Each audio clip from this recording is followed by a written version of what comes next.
marked of the fellow who realises that life is tough at the top, and a prayer for the champion there.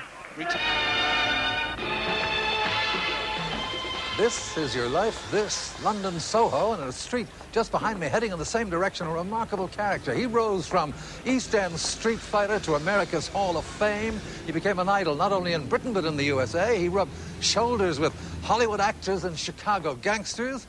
And he and I are heading, would you believe it, to an art exhibition. He because his daughter Stephanie is the artist, me because he's going there. It's taking place here in Ketner's restaurant, and some of the art patrons are already there.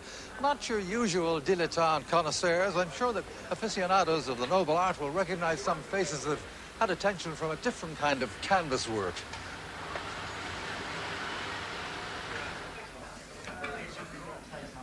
Stephanie, you all set? Yes, okay, ready. Well, I can't see him, but I know he's not far behind, so I'll study one of your works of art. I'll be back to him.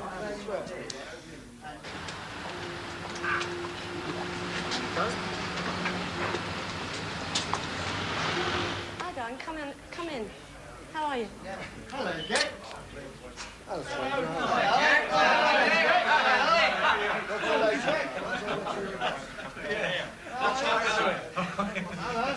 Hey, Jake. How you going? Jack, let me put you in the picture, because it's not just an art exhibition, and thanks to your old colleagues from the Xboxers Association and Stephanie, my co-conspirator, we can say to the former champion of the world tonight, Jack Kid Berg, this is your life.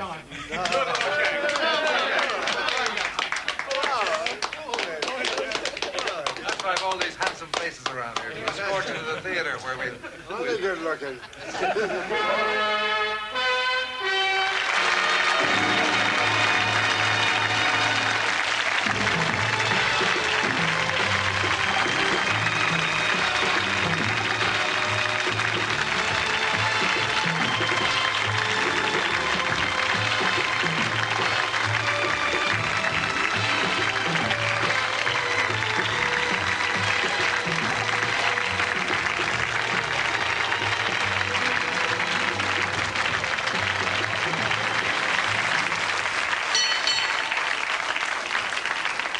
My lords, ladies and gentlemen, here in the Red Book corner, former world junior welterweight and British lightweight champion, Jack Kid Berg.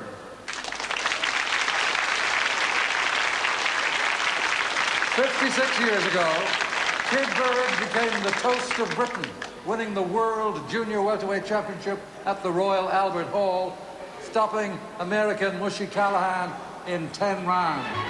The Whitechapel Windmill successfully defended the world title 9 times before losing it to the late legendary Tony Canzoneri. The only living British boxer in the American Hall of Fame, captured here in Movietone News, October 1930. Hail the conquering hero. Jack Kid Berg is boxed in by fans as he returns to London after successfully defending his world title against American Billy Patrol in the United States. The Whitechapel Windmill sailed to a points win and then made these winning points at the microphone. Well, I'm ever so pleased to get back to old London, and I want to thank you all the people for the kind reception you've given me here today, and I'll do my utmost in the future. I thank you. Well, that was 56 years ago, and tonight here in your old London town, Jack Kid Berg, this is your life, and I begin, for a reason that will be obvious. On one afternoon, early in the Second World War, you were on a spot of leave from the RAF, and you went for a swim at the outdoor pool at Roehampton. And so, too, did a young Irish girl all the way from County Kerry. And before I knew what hit me, I was head over heels. That same girl you met at the swimming pool 46 years ago, of course, your wife, Moya.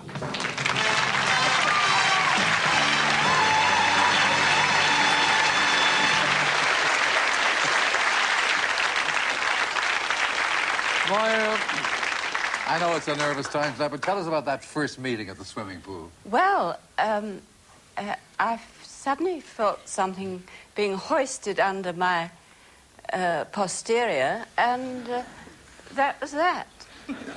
I hasten to add, it wasn't Jack, it was a deck chair, yes? Yes.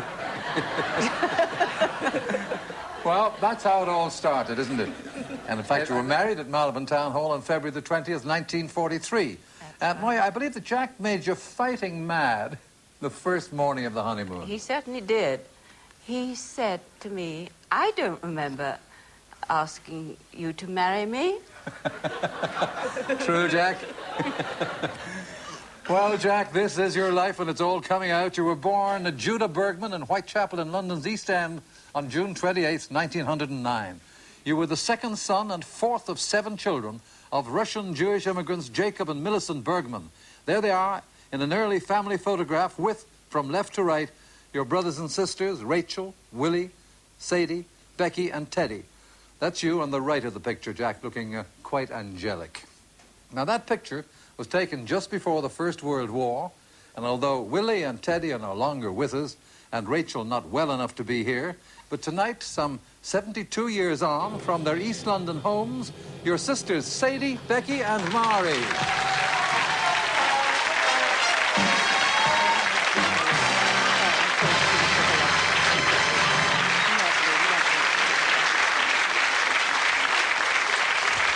Jack, you've got a huge family. And here are just some of them. Your nephew Jonathan and his wife Madeline with daughter Jemima. Your nephew Tony and his wife Penny and their children James and Laura. And in the audience, some 30 members of your family who all wanted ringside seats tonight.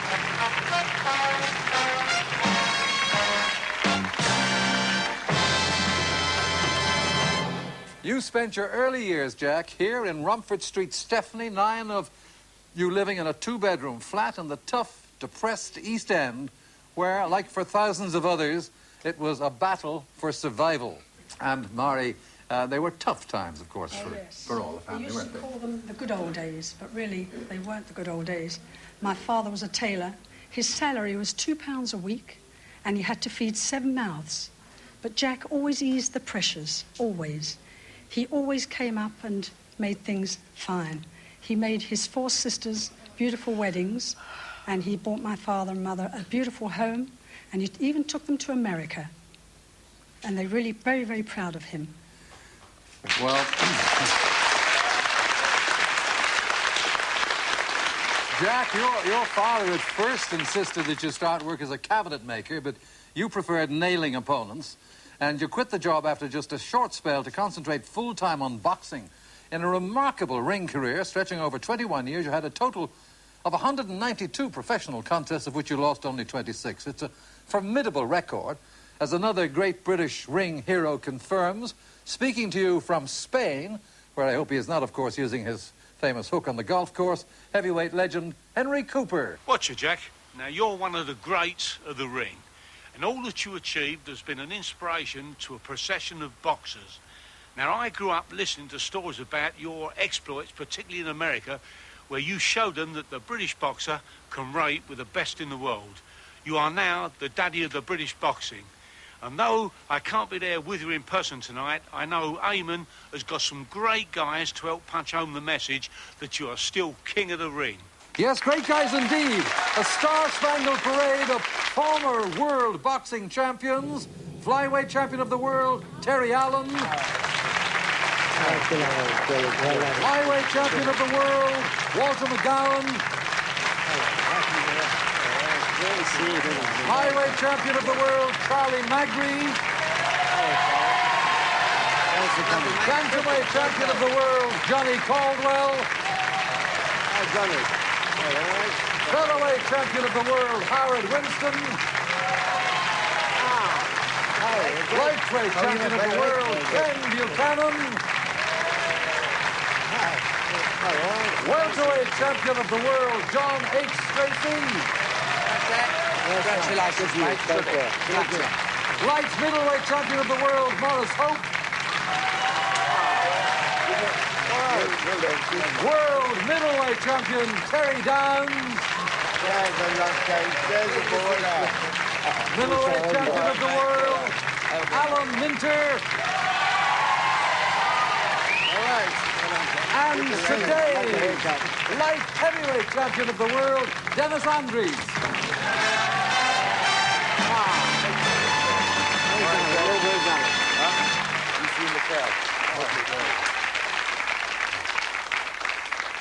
Ted, it's hard to believe that you began your professional boxing career when you were just 14 years old at the famous Old East End boxing arena, Premierland.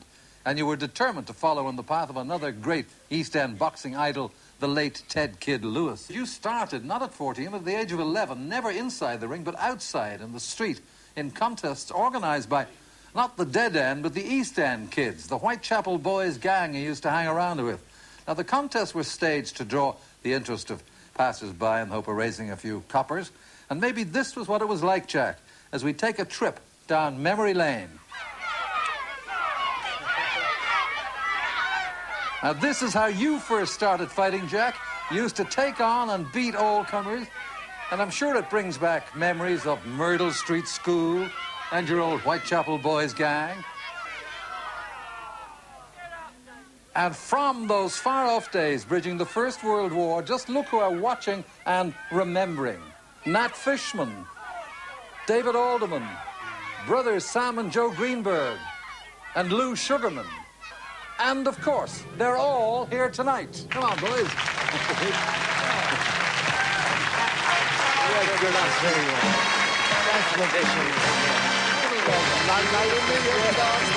But, Jack, there are two members of this happy gang are missing. You haven't had time to count them yet.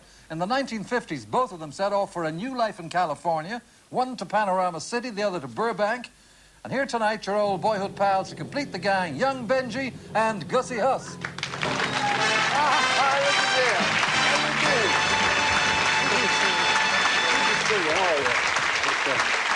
Now, Dave, let me ask you, or young Benji as I called you, do you have clear memories of those street fights? Distinctly, very much.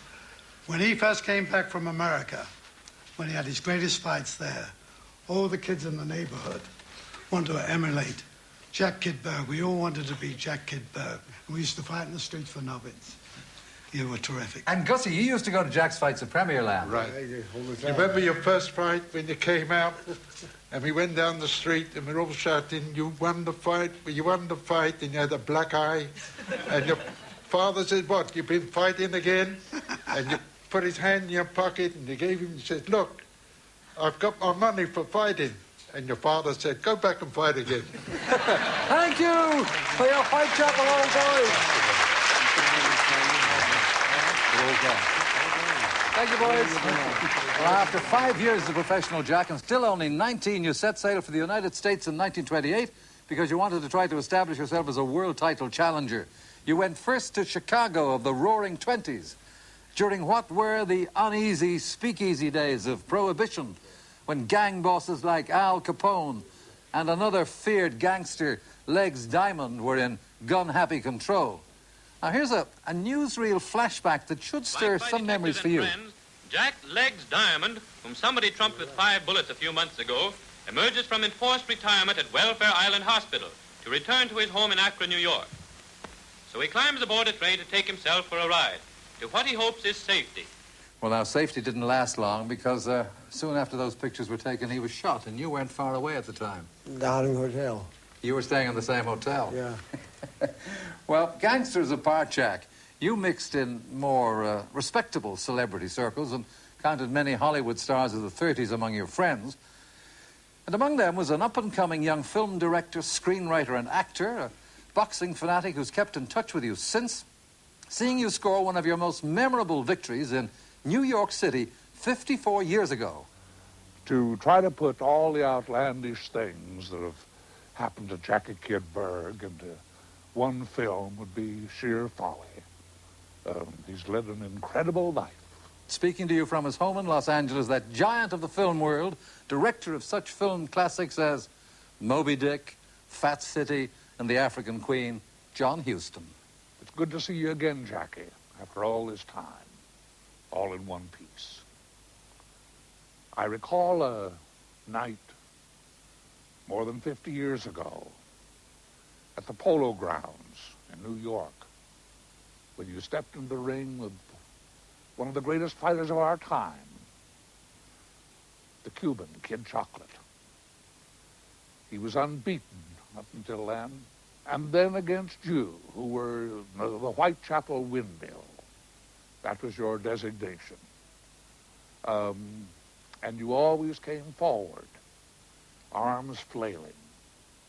I don't think you took a backward step during that fight. And you surprised the audience, the polo grounds, and New York and the world by winning against the unbeatable Kid Chocolate. And it was only through your determination and inner power that you managed to do that. I salute you still. Thank you, John Huston.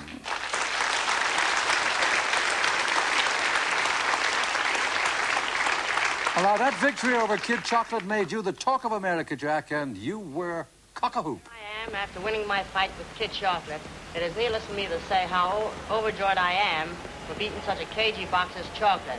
My greatest ambition is now to bring to England the lightweight championship of the world. And however, I want to thank the American public for the way they have treated me here in this country. Now I will introduce to you my manager, Frankie Jacobs, and my two trainers, Wladimir and Ray Arcel. Not forgetting my closest associates, I thank you. Well, after your second triumph against Kid Chocolate, you made your first challenge for a British championship here at the Albert Hall on October the 29th, 1934, defeating another great boxing idol from the East End, Harry Misler. Harry.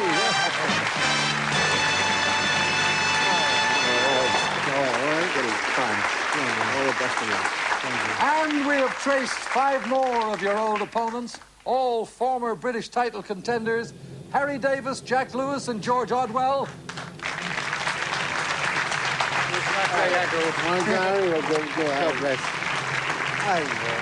British welterweight champion 1935, Pat Butler. And your 3 times opponent in 1925, former British feather and lightweight champion from Sheffield, 81 years of age, Johnny Cuthbert. Johnny.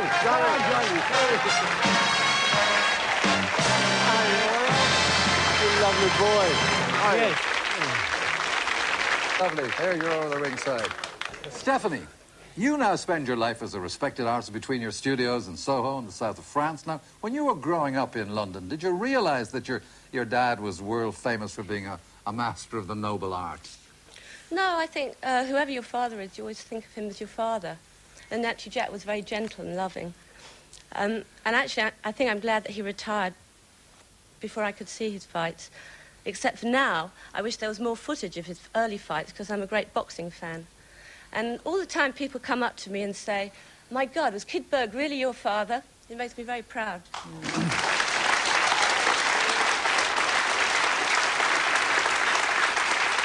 Now, at the close of your boxing career, Jack, you went into films as a stuntman, and the horse riding hobby that you'd taken up in America helped you to get work. Now, one of your earliest appearances was in the famous charge scene at the Battle of Agincourt in the award-winning 1944 film Henry V.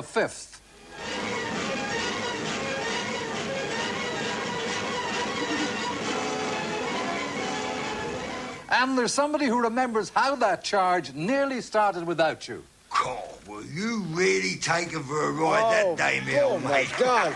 Ex-professional heavyweight, now a respected stunt artist, that great Cockney character from the Elephant and Castle, not your pal.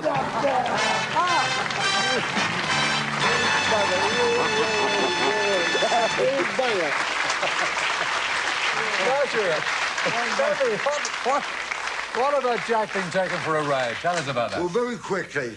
We've been rounding up about 300 horses for weeks, and some of these horses had never had oats in their life. We all turned up the stunt guys, and the first assistant said, the horses are all over there, chaps. Just go and select your mount, and that horse will be yours for the remainder of the film.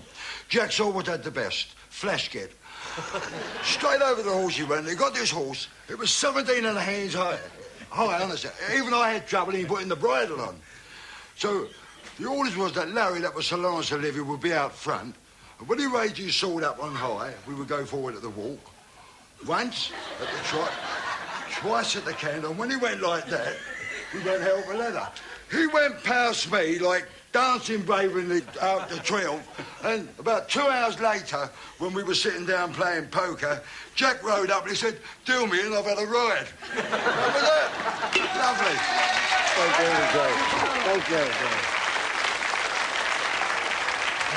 Well, despite that, or because of that, you had a long career in films, Jack, but as a boxer, you'll always hold a place in the Hall of Fame. Now, you're so proud of your NBA World Championship belt that you keep it in a bank vault, except for very special occasions.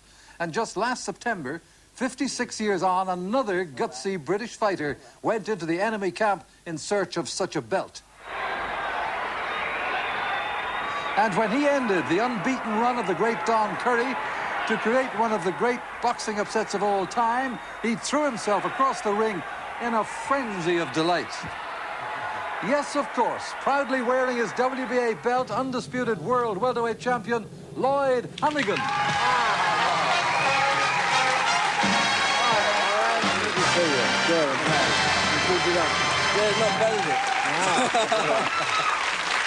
Jack,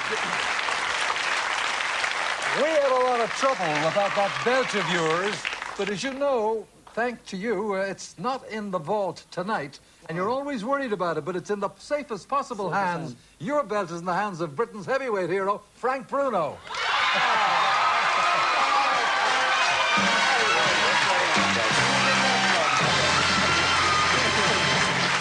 Lloyd, let me ask you, what does Jack Kid Berg mean to you? Well, it means a lot, you know, because when you're a young kid, you look up to people like Jack Kid Berg, and you consider it a great honor to pay my respect to him tonight. Well said. And Frank, I bet you could grow attached to that belt, eh? It's a beautiful belt, Eamon. You know, every youngster, every boxer dreamed of having a belt like this. I hope to have a belt like this one day. But it's Jack's belt. Yeah, but then one day you will. Cheers, Jack. Thank you. Thank you, Frank Bruno and Lloyd Hannigan.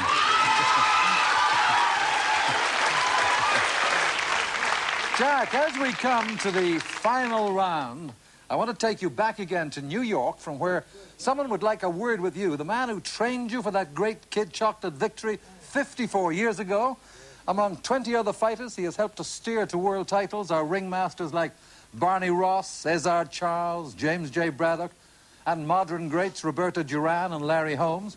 Keep looking at that screen, Jack. He's still passing on his great knowledge, even at the age of 87. From New York, Ray Arcel. Hello, Jackie. How are you? Congratulations. What a wonderful honor this is. Long overdue. We had some hair-raising experiences, Jackie.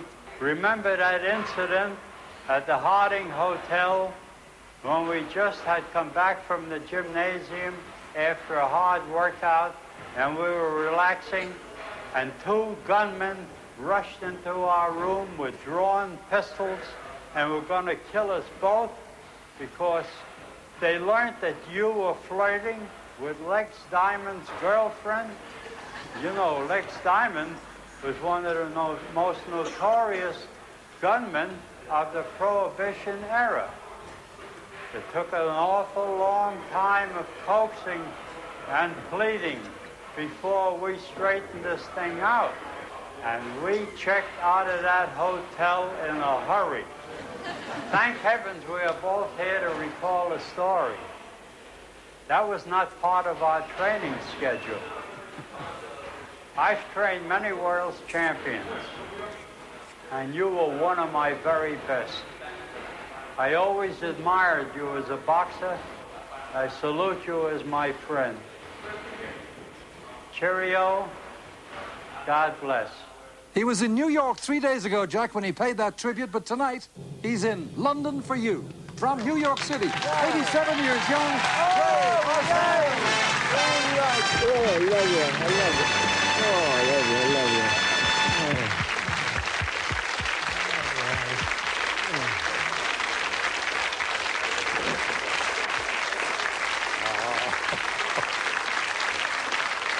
Jack Kid Berg, a champion for all seasons.